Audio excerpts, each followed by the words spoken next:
Halo bosku, apa kabar semuanya? Aku harapkan kalian semua dalam keadaan baik-baik saja. Di sini saya akan menunjukkan cara-cara menghaluskan kursi tamu ukir yang baik dan benar. Mungkin untuk saudara-saudara semuanya ada yang lebih paham dan lebih mahir atau ahli dalam bidang ini. Tapi saya untuk di sini mengajarkan untuk para pemula. Nah, di saat kita memegang gerinda itu harus kuat agar dia tidak terpental mengenai muka kita atau tangan kita. Dalam bekerja ini harus berhati-hati. Nah, tapi proses penggerindaan, gerinda jangan ditekan terlalu kuat ke media yang bakal kita gerinda, karena barang ini bukan besi melainkan kayu jati yang ukiran. Kalau kita terlalu kuat, dia akan menyebabkan lekungan atau cekungan kepada ukiran. Otomatis nanti pada permukaan tidak rata. Kalau kursinya tidak rata, maka nilai jualnya akan turun. Di sini juga kita mengeluarkan modal yang sangat besar untuk kursinya, untuk kayunya. Jadi kita harus berhati-hati. Nah, kita harus menggerinda semua permukaan yang ada, dan hati-hati. Jika tidak hati-hati, kembali lagi tadi bahwa kursi akan rusak. Kerjaan ini memang kotor, berdebu, tapi sangat menghasilkan. Cintailah pekerjaanmu meski tidak membuatmu kaya, karena di situ engkau mencari nafkah untuk keluargamu.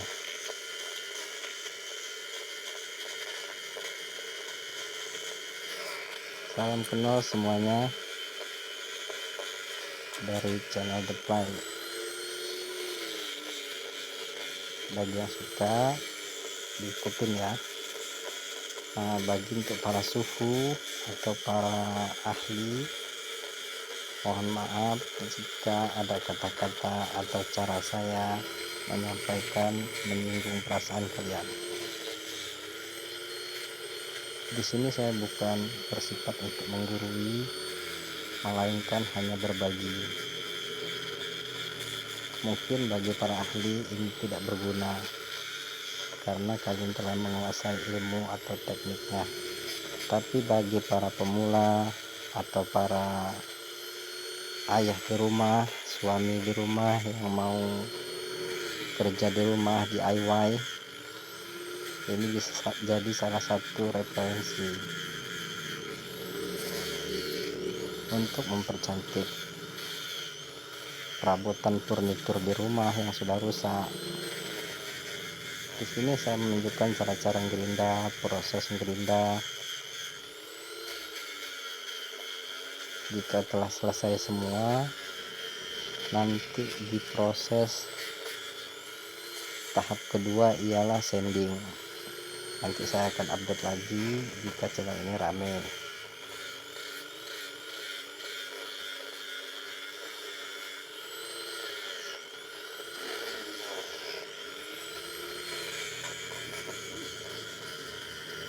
Setiap lekungan itu kita harus gerinda semua di semua permukaan.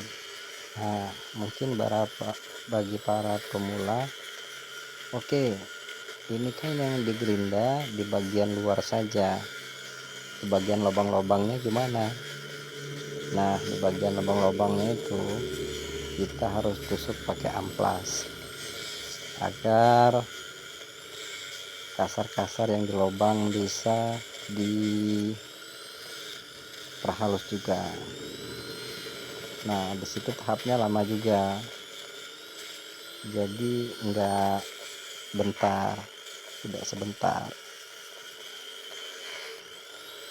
Kalau kita dapat pesanan dari konsumen, tolong siapkan estimasi berapa lama kita pengerjaan, dan kita tentukan juga cuaca tidak mendukung. Lebih baik kita mengasih estimasi lebih lama daripada kita mengestimasikan waktu pengerjaan cepat tapi lama karena akibat cuaca. Untuk kerja ini, cuaca itu sangat diperlukan. Kalau cuacanya mendung atau dari hujan, maka media kayunya akan lembab. Jika lembab, kita tidak bisa menggerinda. Biayanya lebih besar. Proses makan amplasnya, makan waktunya, kayu menjadi alot. Kalau kayunya menjadi alot, susah digerinda, bakal nempel di gerinda.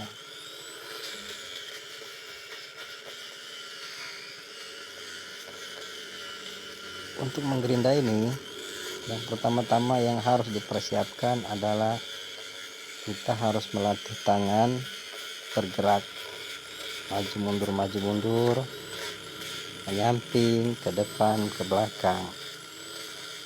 Saya rasa semuanya pasti bisa. Nah, setelah itu kita belajar untuk menekan gerinda. Nah, di sini yang harus diperhatikan, menekan gerinda harus pelan-pelan agar medianya tidak rusak. Kalau rusak, dia akan menyebabkan permukaannya jadi rusak, nilai jualnya berkurang. Kalau nilai berkurang, kita otomatis akan rugi. Biaya produksi kita siapa yang akan mengganti?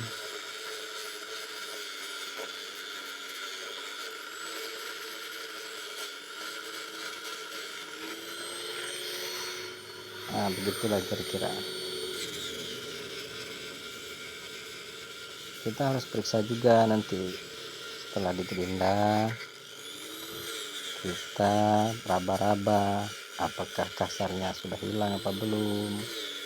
Jika belum, kita gerinda lagi. Semua ini bukan semata-mata langsung bisa, semuanya butuh proses belajar. Yang penting kita punya kemauan, pasti kita bisa. Prinsipnya gini, kalau yang lain bisa, kenapa kita enggak? Kan prinsipnya, kenapa kalau orang bisa kenapa harus kita? Nah, itulah mindset yang salah.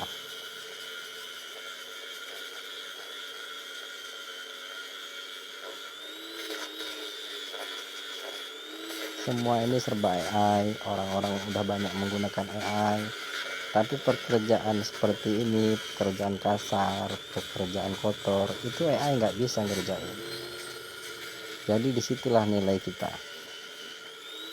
Kita masih bisa bersaing sama AI.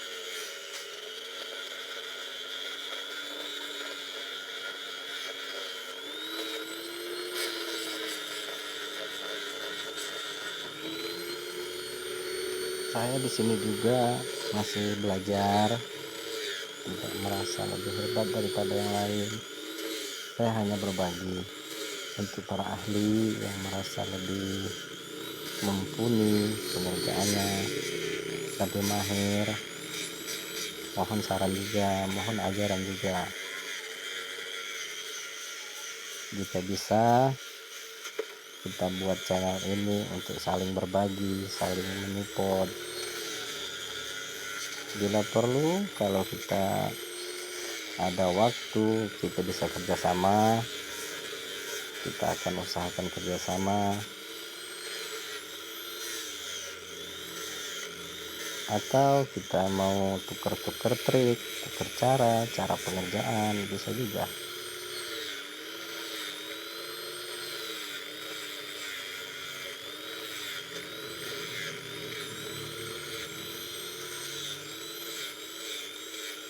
Nah, beginilah caranya ya.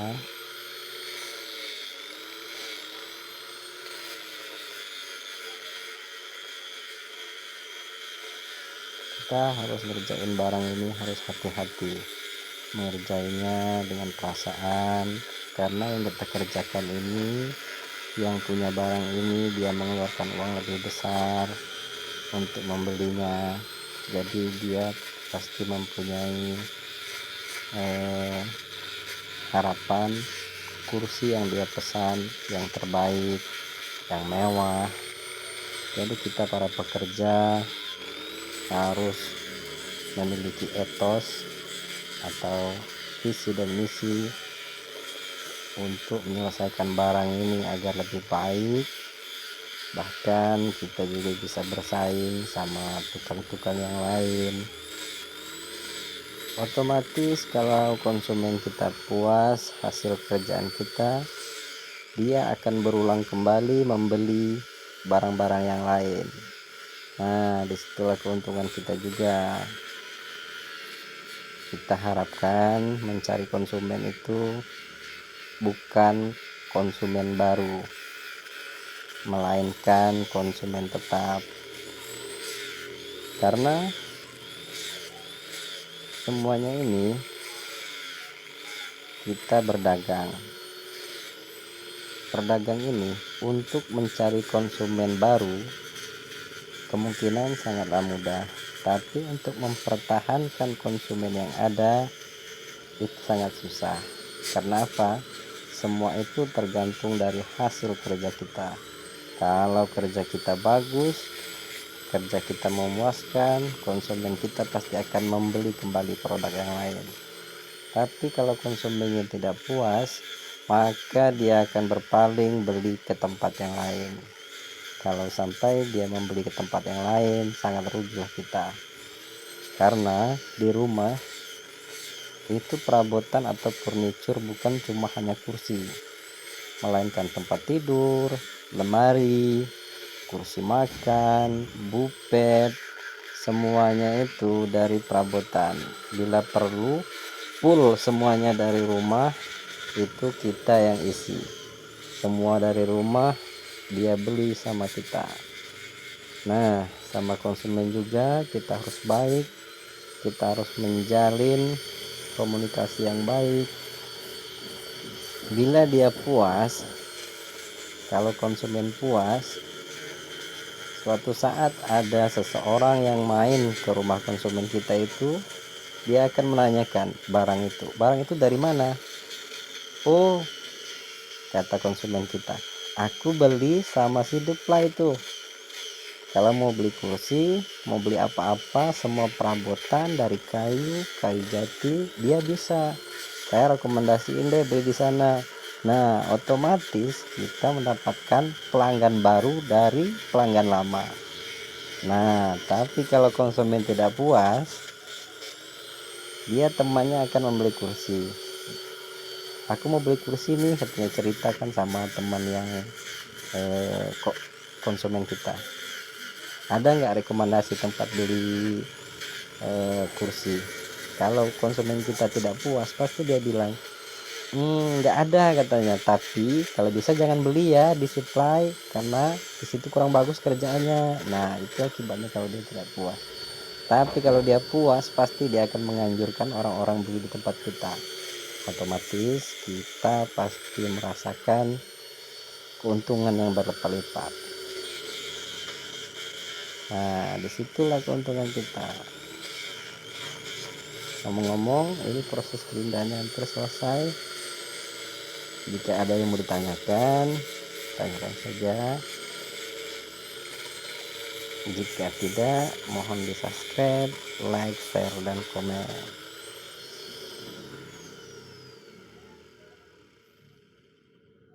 Nah, ini prosesnya. Kalau sudah selesai, kita periksa. Jumpa lagi di lain video. Jangan lupa subscribe, like, share, dan komen. Jumpa lagi ya.